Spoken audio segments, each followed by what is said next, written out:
Cuando en el 2001 empecé a trabajar en la pollera, pues, como cualquier persona, como hay que trabajar todos los días para pagar la renta, la luz, para la comida.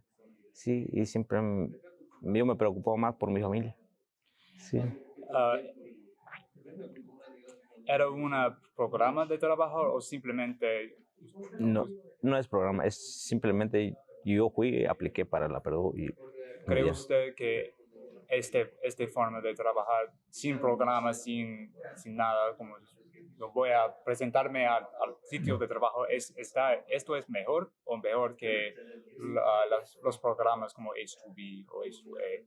Yo pienso que si un joven está preparado para estar en un programa, está bien. Pero si uno no tiene, por ejemplo, yo no estudié, yo no conocía qué programas si hay, yo simplemente yo fui, yo necesitaba el trabajo y yo fui, pues me presenté, si hay trabajo o no, y me dijeron que sí, sí, y por eso te digo, no, necesito buscar, yo mismo busqué, yo vine de México para acá buscando un futuro mejor para mí y para mi familia, eso es lo que yo quería. ¿Y cuántos años?